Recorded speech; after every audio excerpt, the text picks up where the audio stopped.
Hello friends, food Bangla চ্যানেলে সবাইকে স্বাগত। আজকে একটা রেসিপি শেয়ার করতে চলেছি, গোবিন্দভোগের চালের পোলাও। আর আমি এই পোলাও কীভাবে করবো স্কিপ না করে প্রথম থেকে শেষ পর্যন্ত দেখতে থাকুন। আমি এখানে গোবিন্দভোগ চাল 500 গ্রাম নিয়েছি, নিয়ে আমি আধ ঘন্টা আগে ভিজে রেখেছিলাম, রেখে জলটা ঝরিয়ে নিয়েছি।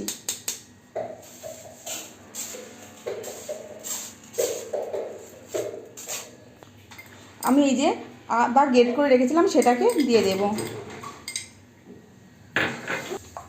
হলুদ দিয়ে দেব, পরিমাণ মতন লবণ দেব, 1 চামচ ঘি দিয়ে দিলাম।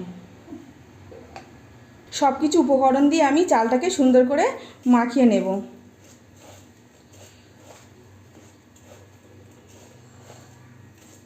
কিছু উপকরণ দিয়ে সুন্দর করে মাখিয়ে নিয়েছি। আমার পাত্রটা গরম হয়ে গেছে, এর মধ্যে আমি পরিমাণ মতন ঘি দিয়ে দিলাম। এর মধ্যে আমি পরিমাণ মতন কাজু বাদাম আর কিশমিশটাকে সুন্দর করে ভেজে নেব। আমার ভাজা হয়ে গেছে কাজু বাদাম আর কিশমিশ, আমি নামিয়ে ফেলবো। এর মধ্যে আমি চালটা ভেজে নেওয়ার আগে পরিমাণ মতন গরম মশলা দিয়ে দেবো। এখানে গোটা গরম মশলা দিয়ে দিলাম ঘিয়ের মধ্যে।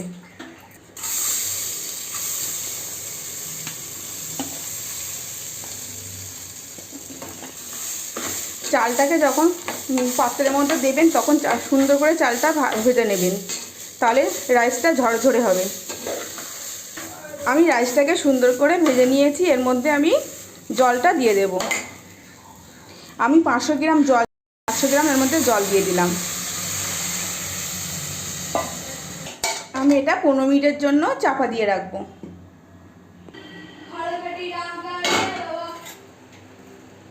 দেখুন কতটা জল শুকিয়ে গেছে। এর মধ্যে আমি পরিমাণ মতন চিনি দেব, সেই বুঝে আপনারা মিষ্টিটা দেবেন। ভেজে রাখা কিশমিশগুলোকে দিয়ে দেব, দিয়ে আমি আধ ঘন্টার জন্য ভাবে বসিয়ে রাখবো।